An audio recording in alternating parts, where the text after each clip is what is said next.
Bom dia para quem é de bom dia, boa noite para quem é da boa noite, 93 para quem é de 93, paz profunda para quem é de paz profunda. Hoje a gente vai ter um programa muito legal, porque, cara, a gente vê milhares de tarôs, deve existir uns 5 mil, 6 mil tarôs, pelo menos, no planeta, mas é tão raro a gente conseguir um tarô que seja único e que tenha uma essência e alguma coisa tão diferente quanto esse tarô que a gente vai conversar hoje, cara. A gente já deu uma folheada lá no Catarse, tá um projeto maravilhoso, e a gente conseguiu convencer os autores do projeto a vir bater um papo com a gente hoje, para a gente saber um pouquinho mais disso, que vai ser muito legal. Então fica com a gente, já aproveita, dá like e já segue o canal.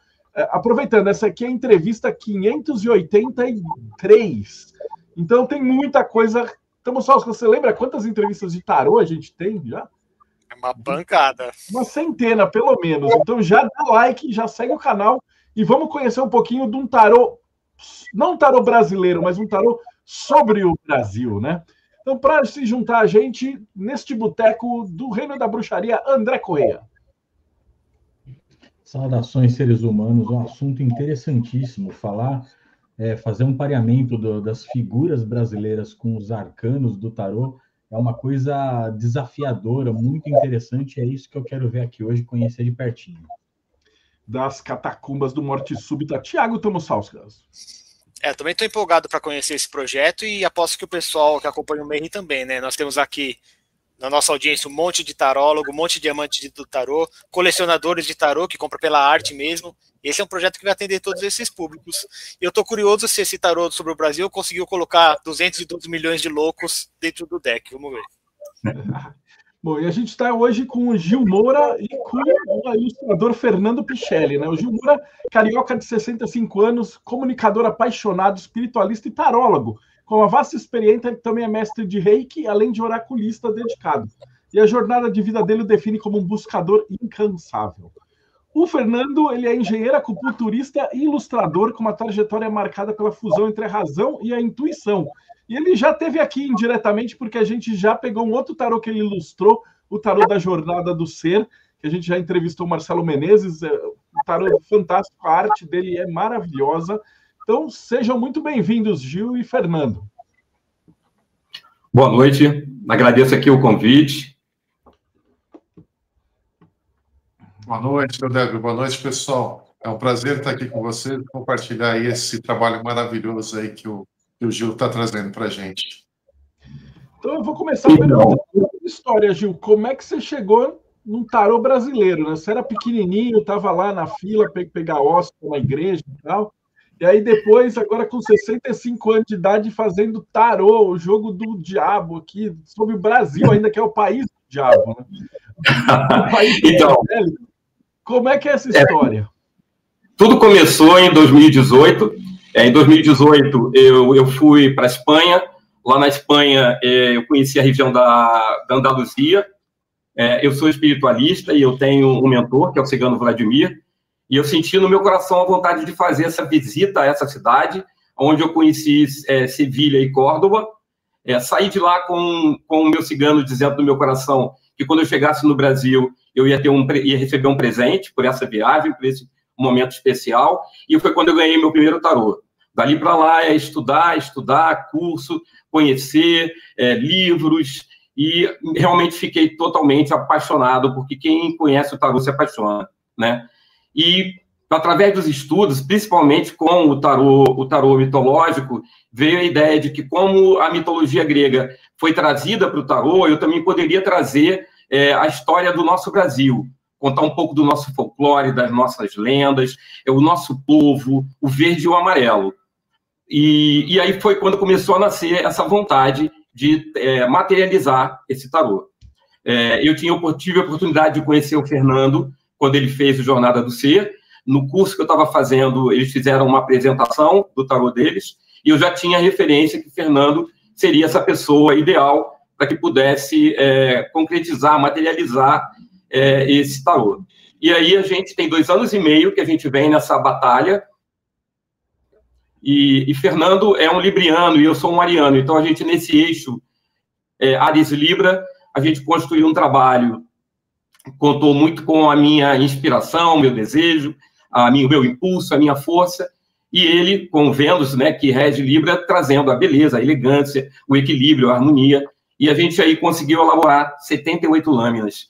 É uma história maravilhosa, vem um livro também, então vocês não podem deixar de conhecer o Tarô Raízes Brasileiras e conhecer toda essa história que eu conto, vinculado aos grandes personagens do tarô, aos arcanos maiores e aos 56 arcanos menores.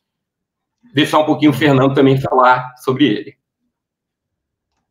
Fantástico. Boa noite, pessoal. É um prazer poder estar aqui compartilhando com vocês aí um pouco das informações. A minha história, ela marca um pouco essa trajetória da ilustração, da arte. Ela vem praticamente aí como uma coisa de coração mesmo.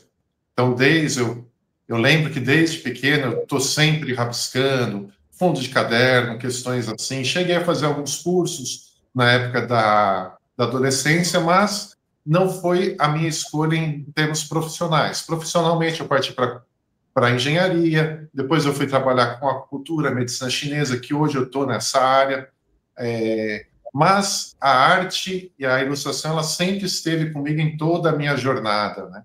Então, falando em jornada, fizemos a Jornada do Ser, um deck de tarô, onde eu tive essa oportunidade de começar esse trabalho com a parte da ilustração das cartas, então já aprendi muito nesse trabalho. E o tarô em si, para mim, ele traz duas coisas que eu amo muito, que são o quê? A arte, a ilustração e também a espiritualidade. Então, quem conhece um pouco da minha história vai saber o quão eu gosto de me aprofundar, de estudar, de participar da questão mais espiritualista. Então, eu tive uma experiência de quase morte quando eu tinha 21 anos. Então, estamos falando aí de 28 anos atrás, onde começou uma jornada mais espiritual para mim. Então, a partir desse momento, eu comecei a ter muitas experiências de saída do corpo, projeção astral, sonhos lúcidos. Passei a investigar e pesquisar essa questão do inconsciente coletivo, registros akáshicos. Pude ter a oportunidade de experienciar coisas na questão da espiritualidade que agregaram e trouxeram muito conhecimento para isso. Então, quando eu venho trabalhar com a arte, eu procuro também trazer muito desses aspectos. E o tarô fala disso. O tarô fala desse acesso a essa energia, a esse campo que a gente tem de intuição, que a gente vai trabalhar com ele no tarô. E poder trabalhar com raízes brasileiras com Gil foi fantástico, porque assim, cada carta eu mergulhava nessa energia. Então, quando eu estou trabalhando com as cartas, ele vai um pouco além. Eu entro na energia do arquétipo dessa carta. Então, eu vou buscar ali quais são os símbolos, quais são as inspirações. E é incrível como muitas vezes a gente vai trabalhando em conjunto, e o Gil sabe muito disso. Então, é uma coisa fantástica, porque ele está recebendo a intuição lá, ele está pensando em alguma coisa, e quando a gente vai conversar, praticamente as coisas se encaixam, e às vezes eu já tenho até um rascunho do que ele pensou. É uma coisa muito interessante aí na jornada. Então, um pouquinho aí da minha história para vocês. Fiquem à vontade aí. Pode trazer agora o baralho, se quiser, Gil. Pô, fantástico. O Gil, ele trouxe o deck, uma apresentação aqui, né? Deixa eu colocar aqui. Então, fica à vontade. O programa, o boteco é de vocês. Então, alguma das ideias, né, que permearam o tarô, primeiro, uma figura muito impactante para a gente era o pau-brasil, né, aquela madeira rica, né, rica em ser uma madeira de qualidade e de ter, né, um suco que tinha uma tintura dali que era tirada, que foi quase que foi a extinção, né, logo no início que o Brasil foi descoberto, foi muito utilizada a madeira do pau-brasil. Então, o pau-brasil era uma referência para o nosso tarô. E aí, na construção do verso, a gente usa essa imagem do pau-brasil no fundo, com a grande figura do grande personagem do tarô, que é o louco, que é aquele que vai fazer aquela jornada, vai chegar em terras brasileiras e vai conhecer o Brasil de norte a sul. A gente vai trabalhar também numa das referências da carta, com a maioria delas tem um fundo onde tem uma paisagem que mostra um pouquinho do Brasil também. Então, além da curiosidade de quem não conhece o Brasil, ou quem não conhece alguns estados, ou quem não conhece quem são esses personagens, só vai crescer a curiosidade e o livro vai estar trazendo todas essas informações. Então, a gente tem, no fundo, aí, o louco, né, numa mureta do Cristo Redentor, da onde ele tem a visão da Baía de Guanabara e o Pão de Açúcar. Belíssima essa imagem que o Fernando trouxe para presentear a gente com esse momento que começa o tarô ali com o louco, com a sua jornada. Ele está com a rosa vermelha, ele é o Zé Pilintra, ele é um malandro, ele é colorido, ele é esperto, ele está ali correndo um certo perigo naquele precipício, e ali tem o cão para lembrá-lo, né, a consciência. E aí a gente vai trabalhar no tarô com 4 símbolos importantes, que são os 4 elementos. Então, a gente tem o pau-brasil, que vai representar a terra, temos a Vitória Régia, a gente vai lá para o norte, né, onde a gente tem a Vitória Régia, que vai representar a água, temos uma coruja chamada Rasga Mortalha, que vai estar também nesse tarô, que ela vai representar a figura da morte, quando ela pia, ela traz a morte, e aí a gente vai estar trazendo, representando o ar, essa Rasga Mortalha, essa coruja, e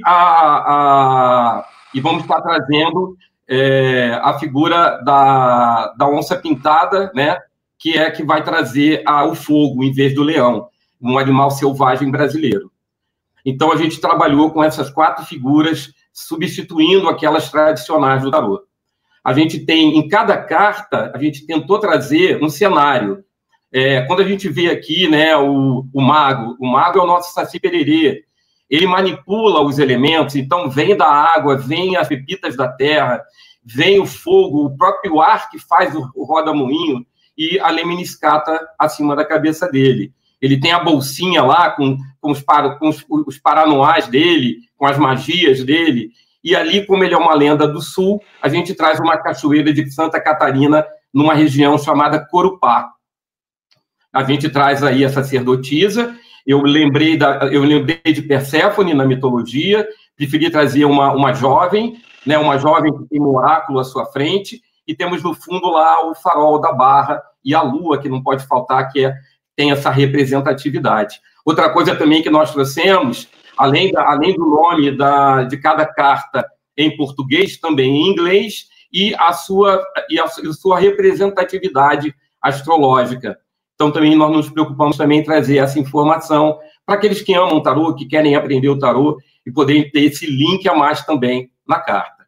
Então, essas seriam as 3 primeiras cartas do tarô. Não sei se o Fernando quer fazer alguma fala sobre essa parte. Eu acho que está perfeito, Gil, sua descrição, porque trabalhar com o Gil nesse tarô, ele trouxe um desafio muito grande, porque, assim, não é só trazer a simbologia, né? A gente traz a simbologia, a gente traz o aspecto arquetípico aí da carta, mas a gente também traz os pontos de referência do Brasil. Então, a gente está falando aí de locais que existem mesmo, né? Então, essa preocupação em trazer um local específico, ele está em muitas das cartas desse tarô. Então, é praticamente uma viagem a pontos turísticos, a locais do Brasil inteiro. Então, essa carta do louco foi fantástico trabalhar com ela. Essa imagem, ela me encantava à medida em que eu ia fazendo, eu mesmo me encantava com ela. O Saci, a sacerdotisa, um farol ali, tem um jogo de búzios ali na mesa dela, então ela está jogando, ela está...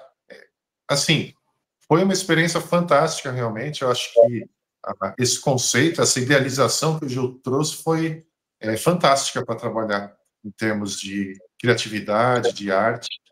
Eu só tenho aí a agradecer esse tempo aí que a gente se dedicou para fazer esse trabalho. Também falando um pouquinho da sacerdotisa, a gente traz ali, né, o fruto, né, da romã, que também vem também da Perséfone, dessa minha referência, e nos pés da mesa a gente tem a letra B e a letra J, que seriam aquelas letras que estariam nas 2 pilastras, né, ao lado da sacerdotisa. Então a gente foi tentando trazer, né, o máximo de referências que a carta poderia necessitar, né, trazendo o máximo de informação possível. Aqui a gente tem um hierofante, né, em que a gente traz, no fundo, a figura do Cristo Redentor, que também é uma das 7 maravilhas do mundo, E esse guru, né, esse especialista que é representado pelo Hierofante, essa figura espiritual, a gente traz a psicografia. Na mesa tem a luz e tem as chaves de São Pedro, a de prata e a de ouro, que são chaves que vão falar do espiritual e do material. A gente está na Terra encarnado, né? E a nossa ligação com o alto. E em vez de eu ter os dois aprendizes, eu tenho um pai e uma mãe que ali aguarda, né, uma mensagem do seu filho, uma mensagem para acalmar esse coração de um pai e de uma mãe que vive essa experiência. Então, a carta do Hierofante traz a figura inspirada no nosso grande mestre, né, Chico Xavier. A carta do carro, ela vai trazer a velocidade, o foco, as tardes de domingo que nós brasileiros nos sentimos antes, né, porque nós tínhamos um herói, nós tínhamos um grande lutador, um grande esportista, Ayrton Senna. O dia em que acontece a morte de Ayrton Senna, eu acho que o Brasil parou, né? E ele traz ali Interlagos, São Paulo. A gente puxou as imagens de Interlagos para trazermos esse momento da carta do carro e com a determinação, o foco, né? Tudo que a carta do carro pode dizer, êxito, sucesso, o louro da vitória, que Ayrton Senna representou muito bem como na questão do esporte do automobilismo. A carta do Eremita, que foi uma carta que me emocionou muito, porque foi através de uma conversa com um amigo que estava sabendo que eu estava fazendo o tarô, e a gente estava falando em quem representaria esse profeta, né, esse eremita, e aí a gente conversando, nós lembramos do profeta Gentileza, né, e aí é bem interessante porque a gente tem uma das ruas ali da Avenida Brasil, ele escrevia, né, só frases positivas, e o governo do Rio de Janeiro, ele mandou pintar e tirar toda essa referência. Então, foi tudo retirado. E aí, depois, um outro governo chegou e falou, não, a gente tem que reviver isso, e aí eles repintaram. Então, as pilastras do Rio de Janeiro hoje têm essa mensagem desse profeta Gentileza, né, desse homem, né, que dava flores para as pessoas. A gente traz também na figura do pendurado, historicamente, um grande herói da Inconfidência Mineira, Tiradentes. E aí a gente não está ali no fundo com o Rio, onde ele foi eventualmente enforcado, né? Mas a gente trouxe Vila Rica, que hoje é Ouro Preto, que era a cidade da Inconfidência, onde ele viveu toda essa história tão bonita, tão rica. Deixar um pouquinho agora para o Fernando também. Essas 4 cartas, né, Gil, elas trazem símbolos muito fortes, né? A gente tem aí uma inspiração em Chico Xavier, uma referência aqui para muitos brasileiros aqui, quem conhece a história dele, né? Essa questão da psicografia, de você ensinar através dela, de você consolar através dela, essa ligação, foi uma carta que me emocionou muito quando eu estava fazendo ela. A energia dela era muito forte. O carro não precisa nem falar, eu sou fã. Fórmula 1, eu pude vivenciar todos esses momentos que a gente vivenciou na época, um símbolo, né, que acho que todo mundo traz, então poder trazer essa energia de vitória, de velocidade, o desafio que o Gil, a cada carta me desafiava, então, assim, tive que pesquisar, tive que ir atrás de Interlagos, entender como é que era a reta dos boxes ali, para poder trazer as questões. Tem um pouco aí da liberdade artística, mas a gente trouxe muita coisa realmente da região. Quando a gente pega ali o eremita, né? O Gil comentou, essa pilastra, número 9, ela realmente está lá. Eu tive todo esse cuidado de achar ela, trazer as inscrições que estão nela. Então, as inscrições que a gente está vendo aí na carta, elas realmente representam o que está lá na pilastra número 9. Então, são alguns cuidados assim, que quem vai se aprofundando nesse trabalho do Raízes Brasileiras, ele vai entendendo quanto de dedicação, quanto de amor que foi colocado aí nesse trabalho, né? Tiradentes é uma carta que arrepia, né?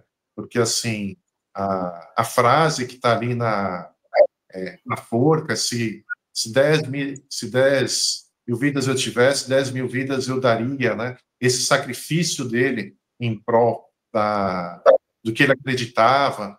Então, acho que são cartas fortíssimas e trazem um simbolismo riquíssimo.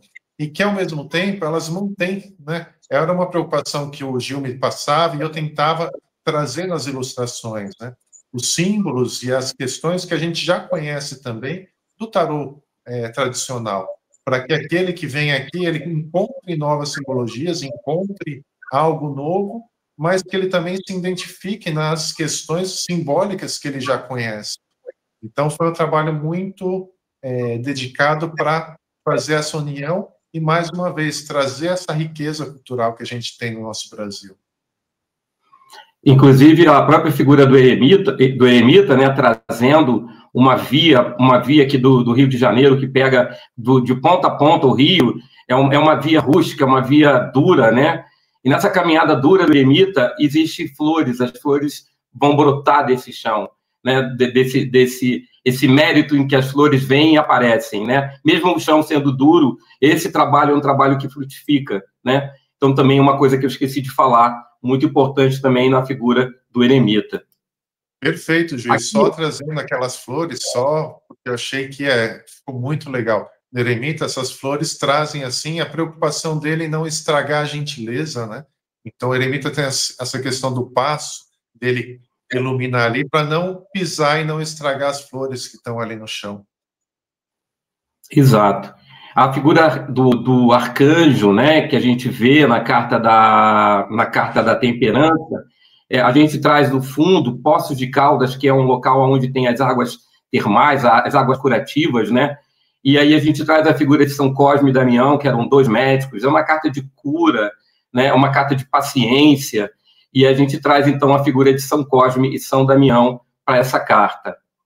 Uma carta que nos emocionou muito, foi uma das primeiras a serem feitas, a carta da Torre. Ela saiu totalmente fora do contexto, porque a gente estava indo para a sacerdotisa, e aí começamos essa discussão, e até que nós vislumbramos, né, o incêndio que aconteceu no Museu Nacional do Rio de Janeiro, que fica na Quinta da Boa Vista. Aqui bem na frente temos Dom Pedro, né, de costas para esse incêndio, ele que é o precursor da área da Quinta, que elaborou aquela área, que elaborou esse museu, de costas para esse grande incêndio, que foi um fato irresponsável, um fato que trouxe a falta de cuidado com o patrimônio que era de todos. Eu, como criança, fui várias vezes na Quinta da Boa Vista, visitei o museu, eu tinha minhas memórias, todos nós fomos roubados disso em frações de segundos, por causa de um curto, né, de um descaso. E hoje eu até comento que no domingo agora foi reinaugurado o Museu Nacional do Rio novamente. Imagina o trabalho, né, que essa carta da Torre fala de tudo ir no chão e ter que se recomeçar. Então, todo esse trabalho nesses anos, desde 2016, quando aconteceu o incêndio, até hoje, foi peça por peça sendo colocada. Algumas das peças foram descobertas, foram restauradas. Então, representa na nossa cabeça, né, na nossa ideia, muito a questão da carta da Torre. A gente traz na carta da Estrela a lenda de Naya, que é uma lenda indígena, uma jovem índia que queria ser uma estrela e morar no céu com a lua, né? Só que ela acaba vendo o reflexo da lua na água, ela mergulha e ela acaba morrendo no Rio Amazonas. E aí a lua lhe dá de presente a Vitória Régia, que é uma estrela que vai reger o Rio Amazonas. Então, a gente traz a lenda de Naya, tudo isso eu explico com mais detalhamento no livro, né? E na história indígena, a nossa lua, né, a carta da lua, ela traz uma figura onde nós temos a representação de Tupã, o grande deus. Tupã tinha o filho, que era o Sol, Guaraci, que está na carta do Sol, e Jaci, que era a lua, que era a sua filha. Então, a gente traz Jaci aqui encarnada, e todas as questões que a carta da lua traz, né? O caminho, onde a lagosta estava saindo, saiu o jacaré, a gente transforma, a gente usa o lobo-guará como referência, então a gente traz animais selvagens, animais da nossa flora, plantas, a nossa fauna, então a gente traz isso tudo para a carta da lua. Fernando, por favor. Mais uma vez, né, Gil? São Cosme e São Damião, uma questão popular, né? Então, a gente traz aí uma cultura da religiosidade brasileira. A gente vai para o museu, né? questão do incêndio muito forte, um simbolismo muito forte. Então, é uma carta que choca, né, para quem sabe do significado que teve isso, sabe quais foram as perdas, né, que a gente teve com relação a tudo isso que aconteceu. A estrela guiando, né, dando direcionamento, é uma carta que me apaixona, ficou belíssima.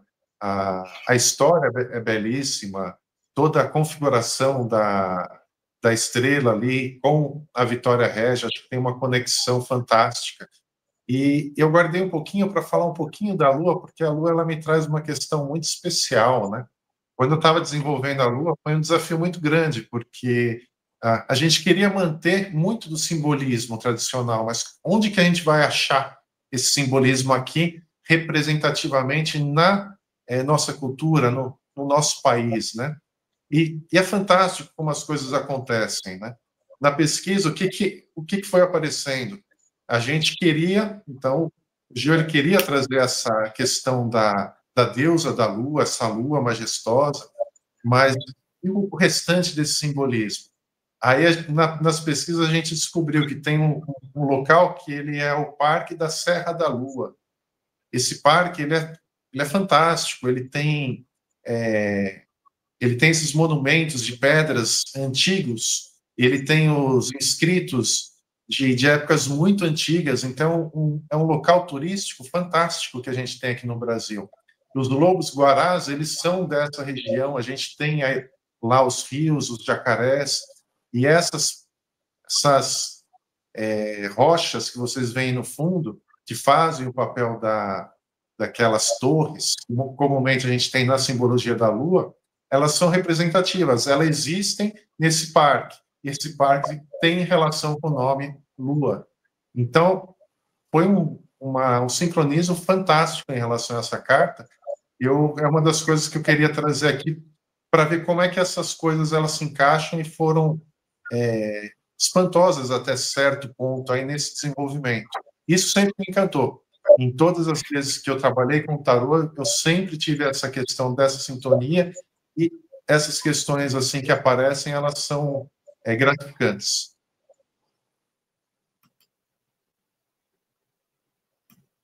Aqui a gente está trazendo... Opa, deixa eu voltar.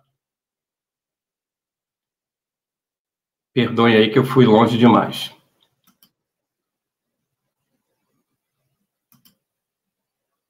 A gente traz a carta do mundo, né? O Arcano 21.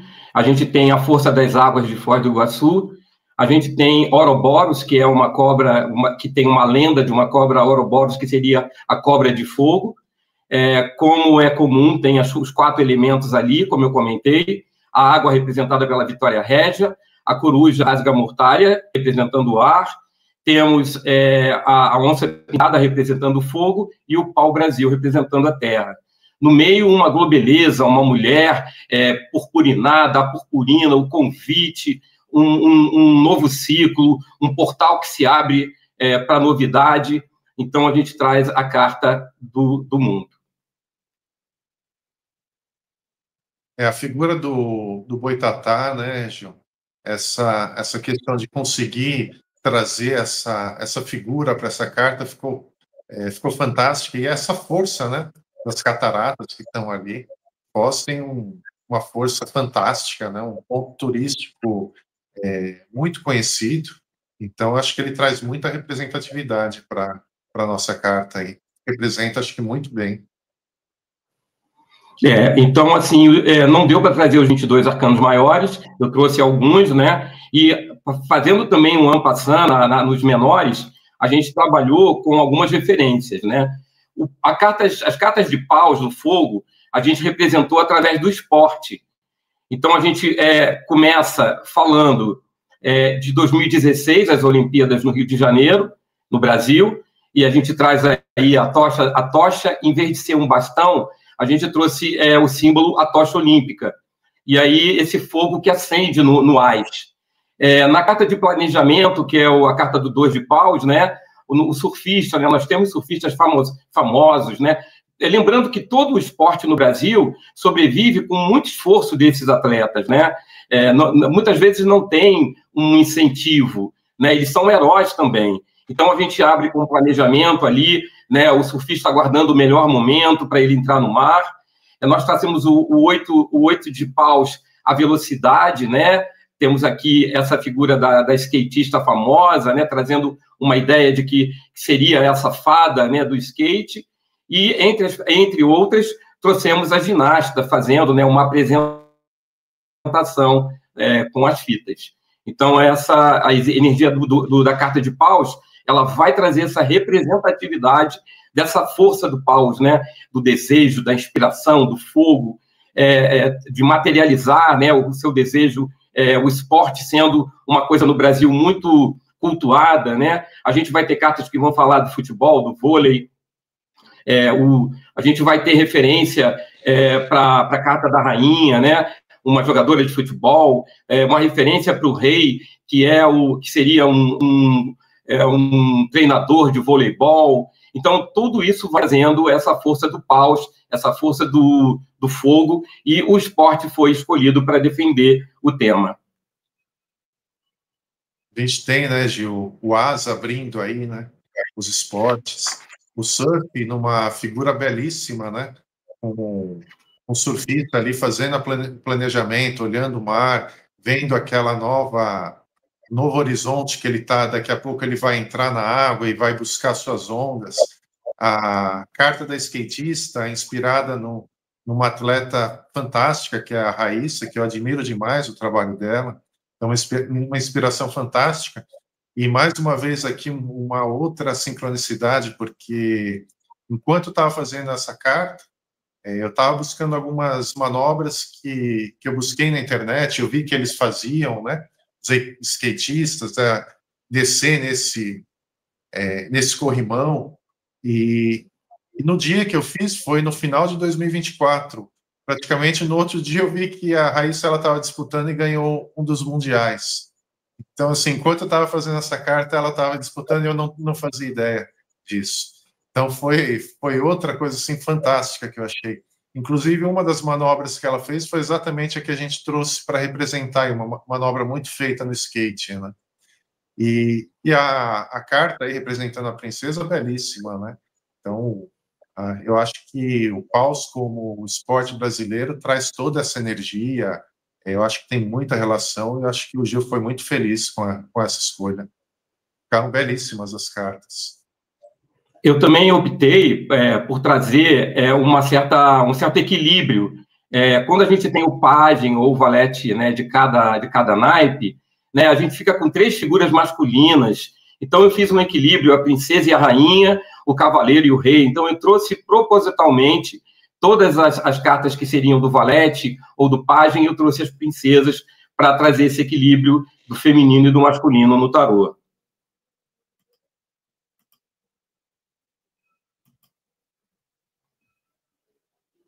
Quando a gente foi para Copas, né, aí eu pensei na região norte, na Amazônia, nos povos originários. E assim como eu trabalhei para paus com um elemento que não era o bastão em si, que era a própria tocha olímpica, eu trouxe a coité, aonde, né, o povo originário bebe a sua água, aquela bebida, né, que eles costumam fazer, eles mesmo produzem sua bebida alcoólica. E aí a gente traz a lenda de Naya, mais uma vez, sobre a ótica de Jaci, né? Ela ali criando a Vitória Régia. Na carta 2 de Copas, a gente começa a contar uma história que é uma lenda famosa indígena, que é a lenda dos diamantes, onde Tupã, né, olha para esse casal vai viver uma sequência nas próximas cartas, coisas irão acontecer com essa jovem, a jovem chamava-se Potira, e o guerreiro Itagiba, né? Então, eles se apaixonam, mas ele é convocado a uma guerra.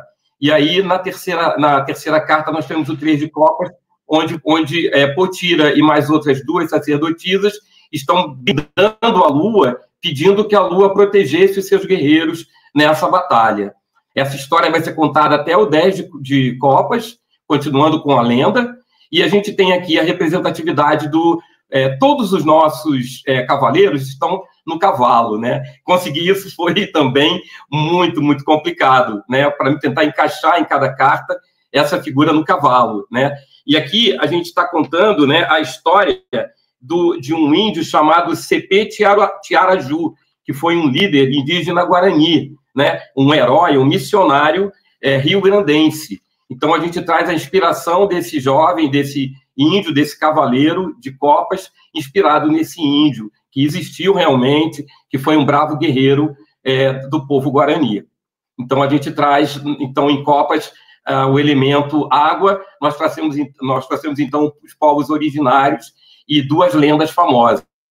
A primeira carta do Ais, ela conta a história de Naia, e depois do 2 até o 10, a história de Potira e Itagiba, a lenda dos diamantes. E aí, vendo o livro, vendo a história, vocês vão descobrir por que chama-se a lenda dos diamantes e o que tem de link com a Potira, esses diamantes, que, na verdade, são as suas lágrimas dolorosas e sofridas pela ausência do seu amor.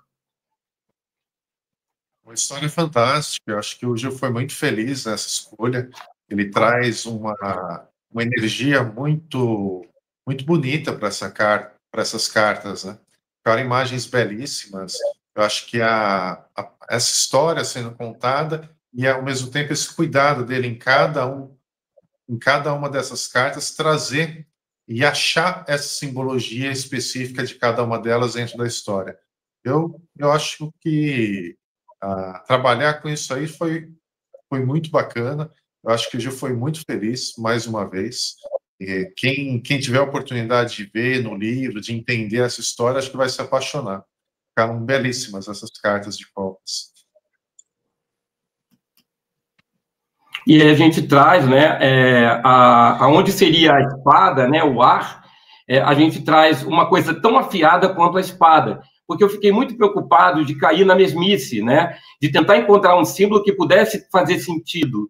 Então, assim, quando eu usei a tocha, assim, quando eu usei a coité, e aí a caneta de pena aponta como uma lâmina, a fala, o que sai da boca como uma lâmina, aquilo que é escrito, o contador de histórias, nós contamos história, né? O Brasil tem muitas histórias para contar, e aí nos inspirou muito trazer romances dos nossos autores brasileiros famosos, retratando momentos em que a carta de espadas aparece com uma mensagem.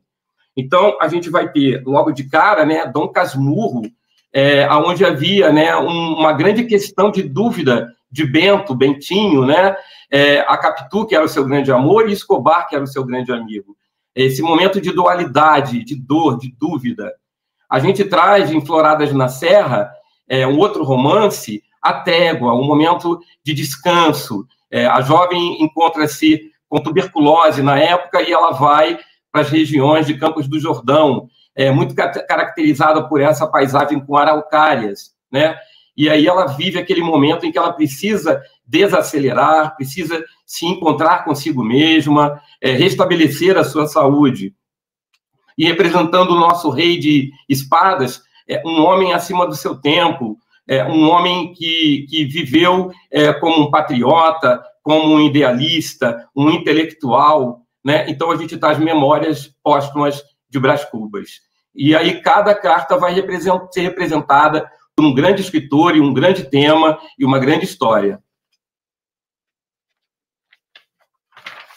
Foi uma sacada fantástica, João.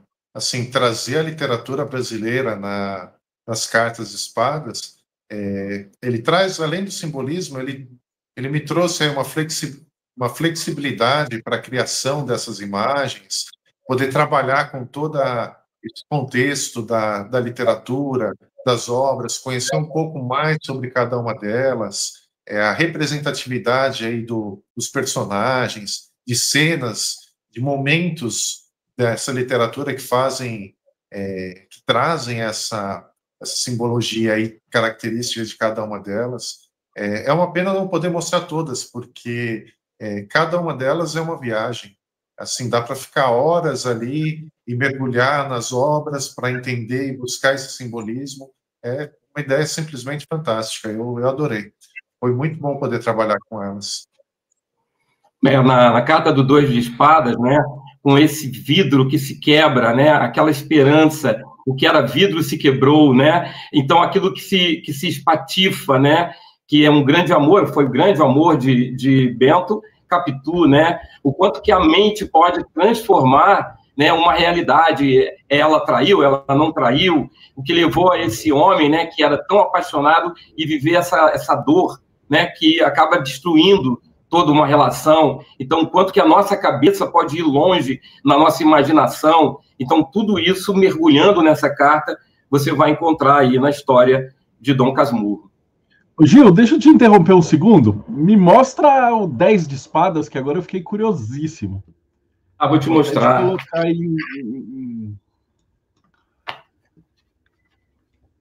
E cada uma ser uma história brasileira foi uma sacada genial, cara. Então, o 8 de espadas, a gente tem da Clarice Lispector, o Lustre.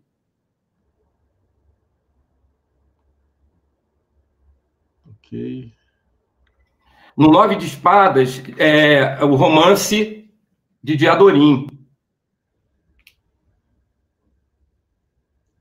E no 10 de espadas, a gente tem o Vendedor de Sonhos. Belíssima carta, 10 de espadas. Lindo desenho, tá de parabéns mesmo. O Luciano ia pirar hoje, pena que ele não conseguiu estar aqui com a gente. Então, cada carta dessa vai trazer um momento da história, né? No 9 de espadas, aquele momento em que você está transtornado, que você... e aí, como que eu posso estar apaixonado por um outro homem? O que esse romance mostra no eu interno desse jagunço, um homem primitivo, como entender isso, né? Então, e essa visão dessa figura, dessa pessoa que mexeu comigo, com o meu instinto, com o meu tesão, né? É muito doido. Então, a gente traz essa referência do 9 de espadas. E, por último, a gente tem os naipes de ouros, onde a gente tem uma grande representação daquele Brasil de 1500, daquele Brasil antes da descoberta, né, de uma mata fechada. Aqui é o pulmão do mundo que a gente tem a oferecer para o mundo, né, esse pulmão, o ar, né, que a gente respira. Só isso já seria grandioso, mas um país de tantas riquezas. E, a partir daí, eu conto um pouco da história do Brasil, onde Dom João VI vem de Portugal fugido por conta da guerra com Napoleão, e ele se equilibra ali no 2 de ouros. De um lado, a moeda é a Portugal, no outro é uma moeda onde eu tenho um símbolo do pau-brasil cunhado nela, e ele ali tentando equilibrar essa situação, e chegando aqui nas terras brasileiras, chegando no Rio de Janeiro, sendo o motivo, né, com a vinda da família real portuguesa para o Brasil, eles precisavam viver melhor. Então, isso contribuiu com muitas benfeitorias, muitas benesses, tanto no Rio de Janeiro quanto em Petrópolis. Tanto que você vai visitar, né, Petrópolis, você vai ver muito desse período da monarquia. O momento do 4 de ouros, onde eu tenho os barões do café sentados, né, no ouro, com seu cofre cheio. E temos a figura, novamente, de Joaquim José da Silva Xavier, Tiradentes, como representante do Cavaleiro de Ouros. Tem outras belíssimas cartas. Eu conto uma história que passa pelo ciclo do ouro, vai para o Barão do Café, tem a queda do café, quando a queda da Bolsa acontece, tem o milagre econômico, tem São Paulo não pode parar, tem na Carta da Colheita, que é o 7 de ouros, a gente tem Brasília, a Constituição de Brasília.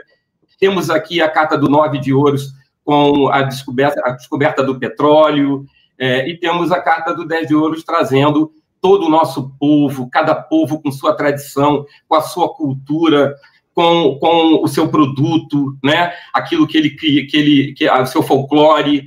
Então, é uma carta que vai representar o relevo do Brasil e todos os povos que aqui vivem e suas riquezas. A maior riqueza que nós temos é ser o povo que nós somos, né? A nossa diversidade, a nossa história, né? Essa mistura, o índio, o português, o negro, né? Outros povos também, os italianos. E uma carta muito bonita é a carta de 8 de ouros, que é uma carta de dedicação, a gente traz São Paulo Não Pode Parar, e a gente tem ali figuras de 8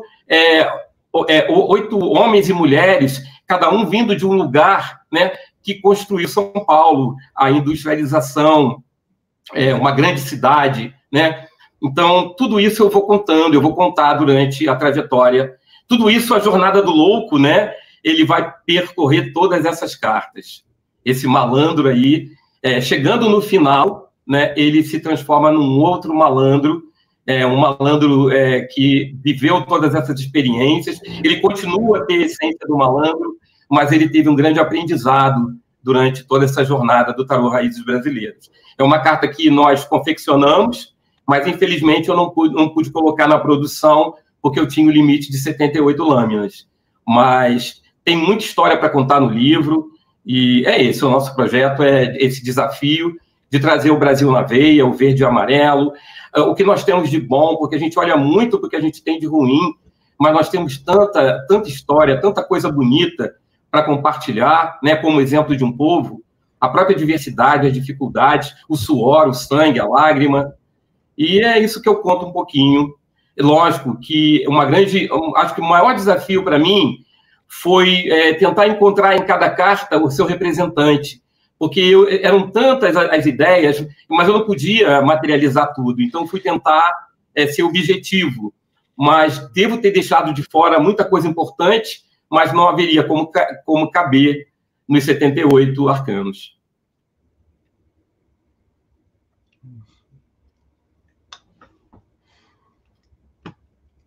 Fernando puder falar um pouquinho do Naipe de Ouros também. Desculpem, porque eu me empolgo, né? É um filho, né? Então eu fico um pouco empolgado. Eu acho que você falou bem demais. Eu acho que o Ouros ele vem aí consagrar esse trabalho que é o Tarô Raízes Brasileiras. Ele traz aí as nossas riquezas. Elas são muito bem representadas. Desde a origem, vai contando toda a história do Brasil, todas as questões que aconteceram ao longo dos anos, das décadas. Ele vai homenageando os imigrantes, os povos, as localizações. Então, a gente pega desde os arcanos maiores até os 4 naipes, né? Trazendo as questões da cultura, trazendo as questões das riquezas, dos pontos turísticos, das inspirações. É um tarô que ele só tem a agregar em termos de conhecimento.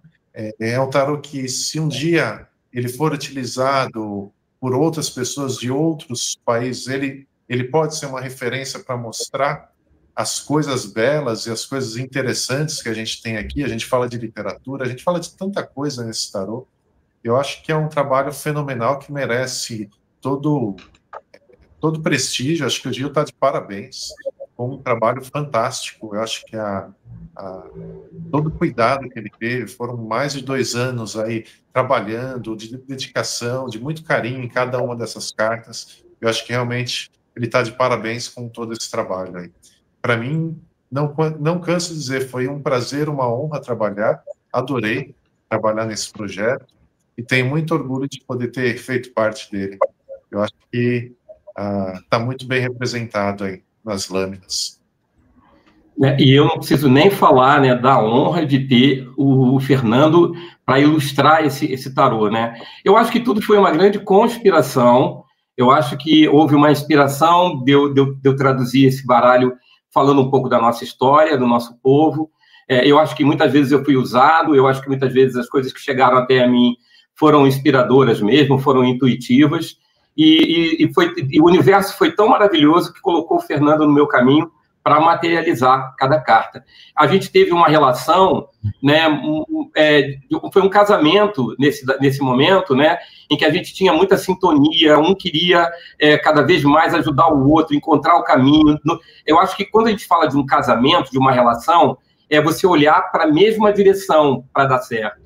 Então, nesse sentido, né, como eu falei no início, esse eixo Áries-Libra deu muito certo, e se eu tenho consegui materializar aquilo que estava no meu coração, foi graças à habilidade, à técnica, à criatividade.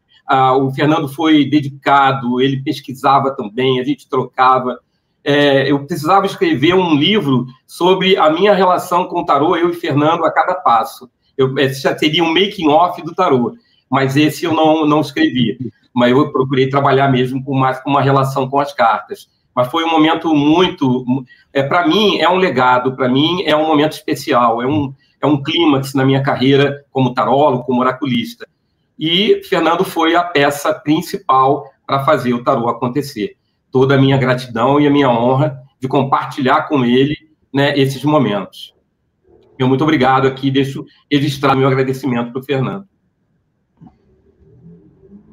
E agora acho que a gente tem que falar para o pessoal onde é que eles vão encontrar, né, Gil? É a pergunta mais importante.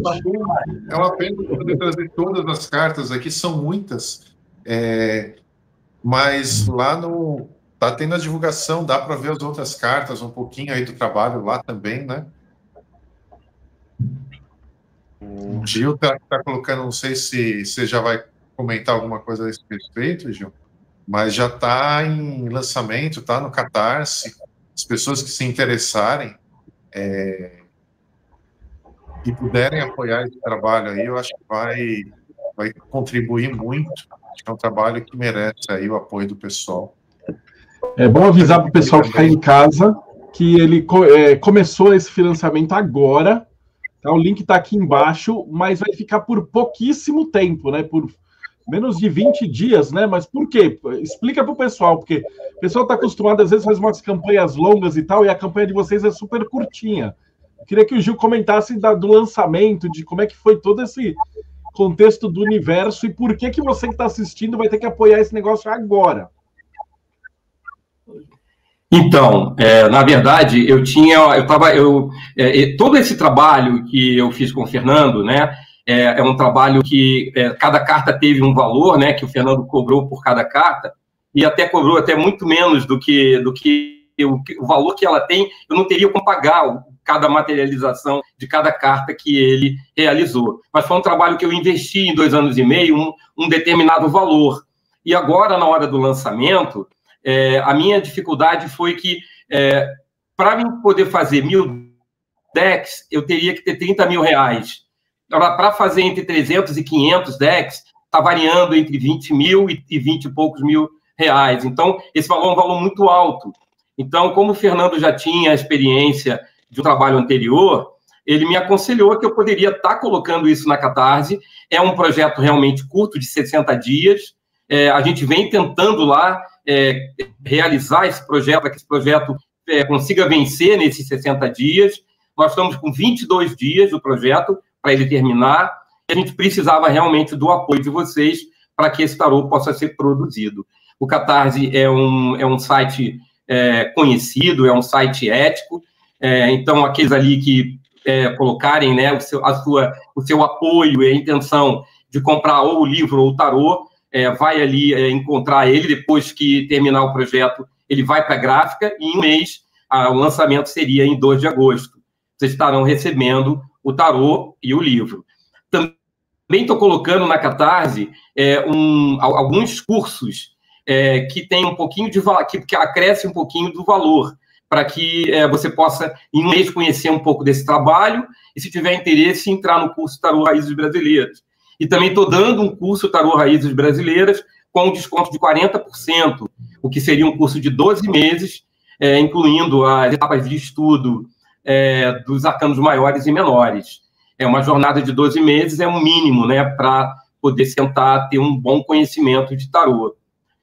Então, tudo isso eu estou colocando ali como possibilidade. Então, para aquele que quer estudar o tarô, tem ali uma das maneiras, né, uma das escolhas é você comprar o livro e o tarô com o curso também junto.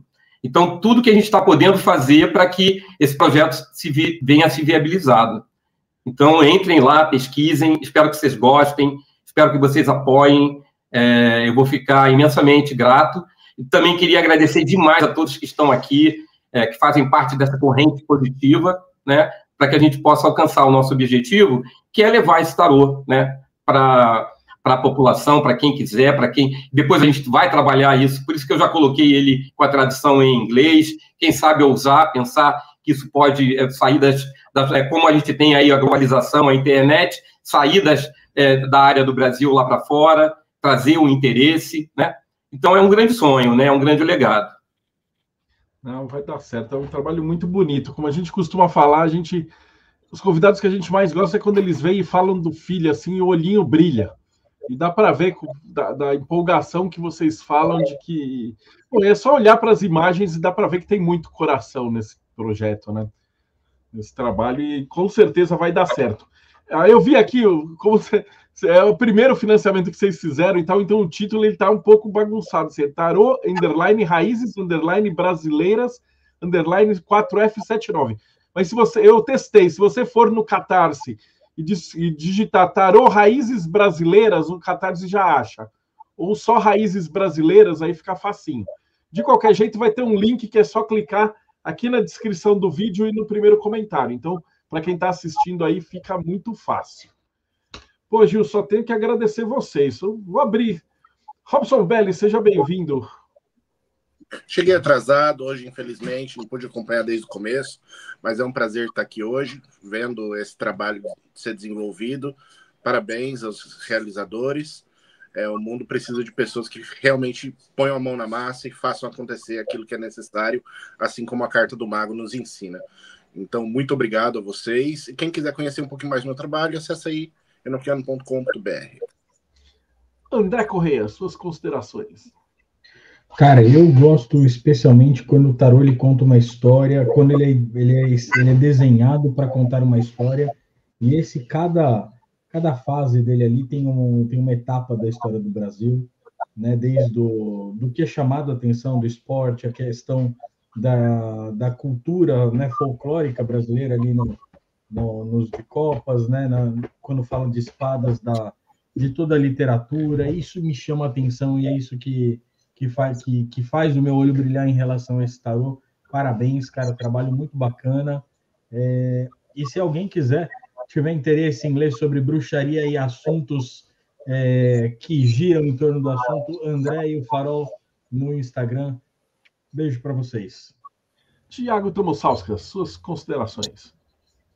E um tarô que representa bem o ethos brasileiro, né? Uma coisa multicultural, multirracial, multirregional, muita história, muita cultura. Gostei particularmente do naipe de espadas, né? Achei genial usar a pena e falar da nossa literatura, que é tão rica. Enfim, um projeto que está destinado ao sucesso. Parabéns, Gil, parabéns, Fernando. Mandaram muito bem. Fernando Picelli, suas considerações finais. Eu agradecer o espaço de vocês, todo o carinho, poder divulgar esse trabalho aqui. Se alguém quiser saber mais sobre o tarô, pode contatar a gente através do Catarse. Ou, se tiver mais alguma dúvida, alguma coisa, deixa nos comentários aí, comenta bastante, fala se gostou, fala se não gostou. Para a gente é bacana ouvir a opinião de cada um de vocês. Fernando, você tem Instagram? Como é que o pessoal te acha? No meu caso, se as pessoas quiserem entrar em contato, eu tenho no Facebook uma página que chama HQ Plano Astral. Lá eu tenho algumas imagens, eu faço alguns desenhos relacionados mais à espiritualidade, bastante sobre a projeção astral. Então, lá vai encontrar alguns outros materiais relacionados à ilustração e vai conhecer um pouco de um outro lado meu. Maravilhoso. Gil Moura. Para conhecer um pouquinho aí do meu trabalho também. Valeu mesmo. Gil Moura, suas considerações. Só agradecer, né? Se eu já tinha referência, né, Marcelo, que você é um cara agregador, um cara do bem. Então, assim, eu fiquei muito grato por você abrir a porta da sua casa, abrir a porta desse seu trabalho maravilhoso. Um cara que é o cara, né? Então, agradecer a todos também que aqui participaram com a gente, pelos elogios, pelas críticas, por estarem conosco também, né, imbuídos nesse espírito. E só resta agradecer. E estamos aí, Gil Moura, @Povo Místico. Lá a gente tem algum material sobre reflexão sobre espiritualidade, sobre tarô, baralho cigano, runas ciganas, a minha mestria em Reiki, em Karuna, enfim, tudo que eu fui aprendendo como buscador, né? Para evoluir, tentar ser uma pessoa melhor, encontrar o o melhor do meu 100%. Muita gratidão a todos vocês e estamos juntos. Maravilha, gente. E para vocês que estão assistindo, cara, esse deck tem que estar. Se você é colecionador de tarô, eu nem vou falar nada, porque ele tem que estar na coleção. Porque eu gosto muito. Aí quando ele passa de ficar olhando o simbolismo, então o mago tem todos os símbolos lá. Porra, tem todos os símbolos. Se você é um tarólogo clássico, você vai olhar que todos os símbolos que tem que estar naquelas cartas estão. Então o trabalho do Gil e do Fernando foi, ó, maravilhoso. E se você é um colecionador, eu não tenho nem o que falar. Vai lá e apoia esse treco agora. E, gente, Gil, muito obrigado. Fernando, André, Thiago e Robson, sempre queridos. E para você que está assistindo a gente, não esquece de dar like, seguir o canal, porque o YouTube só está distribuindo vídeo de 10 minutos, 15 minutos, e a gente não gosta disso, a gente é contra a cultura, a gente vai bater papo, mostrar as coisas legais, trazer a galera que manja, que está fazendo, que está produzindo conteúdo dentro do ocultismo brasileiro, dentro da magia, a galera séria, a galera que tem um trabalho de coração. Então, agradecer de novo todo mundo. E a gente se vê aí no próximo Boteco dos Illuminati.